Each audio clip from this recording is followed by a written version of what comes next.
किंतु बाबा ऐसे नहीं सोच रहे थे। वे दर्शन शास्त्र की गहराइयों में चले गए थे, जहाँ तथ्य से अधिक संदेह को महत्व दिया जाता है। वे इस बात पर भी संदेह करने लगे कि कुछ देर पहले उन्होंने पहाड़ी पर हनुमान जी के दर्शन किए थे। हो सकता है वो उनका वहम हो सकता है कि सुचेता विचेता के बीच चल रहे झगड़े के तनाव के चलते उनके मस्तिष्क के तार हिल गए हों और उन्हें वो वहम होने लगे। किंतु दर्शन के समय सुचेता और विचेता भी उनके साथ थी। उन्होंने भी हनुमान जी से बातें की थी। क्या उनको भी वहम था?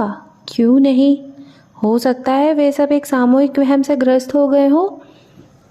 यदि वे हनुमान जी के आने की बात माता को बता पाते तो कदाचित उन्हें इस बात में कुछ सच्चाई लगती, या वो भी वहम ही लगता। वहम पूरे मातंग समाज को भी तो हो सकता है, परंतु ऐसा वहम जो सभी को हो गया हो उसे वास्तविकता ही माना जाएगा ना। वास्तविकता और वहम में क्या कोई अंतर है? यदि पूरी मानवता को कोई वहम हो तो क्या सब उसे परम सत्य की संज्ञा नहीं देंगे? ऐसा सोचते सोचते बाबा मातंग का हनुमान जी के आगमन से उत्पन्न हुआ जोश ठंडा पड़ गया। अब उन्होंने उसे एक साधारण रात्रि मान लिया था। अब उन्हें नींद भी आने लगी थी। उन्होंने नींद के वाहन की सवारी करने का मन बनाया और स्वप्न लोक की ओर रवाना हो गए। यद्यपि उनके सपनों में कुछ विशेष नहीं था जिसकी छाप उनके चेतन मन पर छूटती। वे एक बूढ़े व्यक्ति थे। उनकी कोई इच्छा नहीं थी सिवाय इसके कि वे मातंग समाज के मुखिया का दायित्व किसी और को सौंपकर देह त्याग करें। मातंगों ने अपनी मुखिया चुन लिया था। जीवन के 2 दशक पार कर चुके एक नौजवान को ये दायित्व सौंपा गया था। इसमें आश्चर्य की बात नहीं होनी चाहिए, क्योंकि मातंग देह की आयु नहीं, आत्मा के अनुभवों को महत्ता देते हैं। उर्वा की आयु छोटी होते हुए भी उसकी आत्मा के पिछले जन्मों के अनुभव उसे शेष सभी मातंगों से उच्च बनाते थे। सभी देवी देवताओं ने मातंगों को दिव्य संकेत देकर ये बताया था कि उर्वा ही उनके अगले मुखिया बनने के योग्य थे। उन संकेतों में से एक था उर्वा को आने वाले बुरे सपने जो बचपन से उसे कष्ट देते आ रहे थे। अब भी जब बाबा चैन की नींद सो रहे थे, उर्वा अपने बुरे सपनों में फंसता जा रहा था। ये बुरा सपना जो उसे बार बार आता था एक जलपरी का था। विशाल समुद्र के बीचों बीच एक ऊंची चट्टान थी। चारों ओर पानी ही पानी।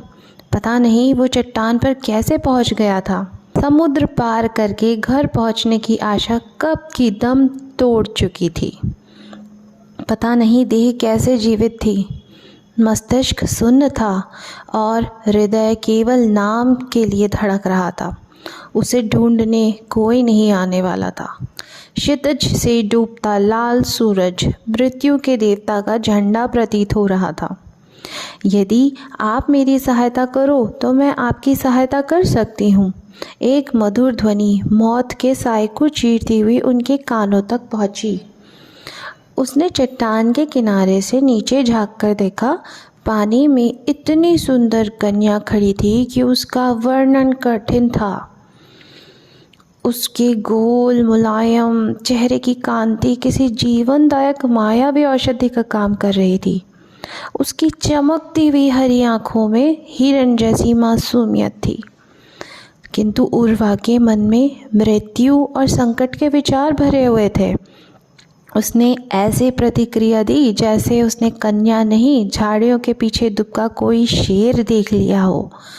वो तीव्रता से सरक कर चट्टान के किनारे से ऐसे पीछे हटा जैसे संकट को भांपकर कोई जानवर बिल में घुसता है। किसी ने झपट्टा नहीं मारा, कोई नहीं घुर्राया।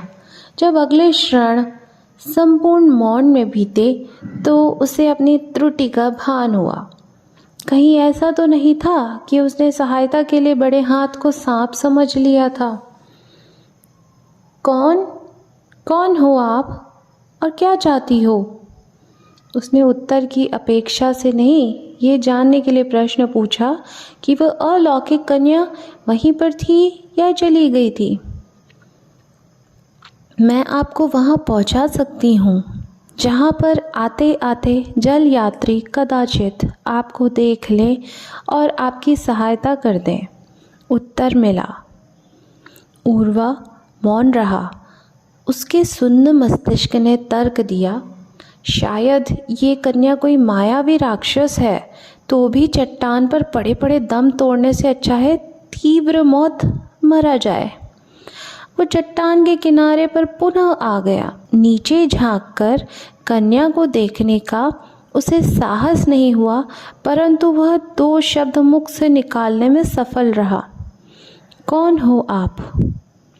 यूँ समझ लो कि मैं आपकी तरह एक अभागी आत्मा हूँ, समुद्र की गहराइयों में फंसी प्रतीक्षा कर रही हूँ कि कोई मुझे मुक्त करे। कन्या ने इतने उदास स्वर में उत्तर दिया कि ऊर्वा के मस्तिष्क ने उन शब्दों को समझने की चेष्टा नहीं की। उत्तर के अंत में कन्या ने संभवतः गहरी श्वास छोड़ी तो ऊर्वा को लगा कि वह सुबक रही है। अब ऊर्वा से रहा नहीं गया। उसने दोनों हाथ चट्टान के किनारे पर टिकाकर अपना सिर बाहर निकाला और नीचे देखा। उसकी आंखें कन्या की निर्मल हरी आंखों से मिली तो उसके मन से भय और संकट के सभी विचार वाष्प की तरह उड़ गए।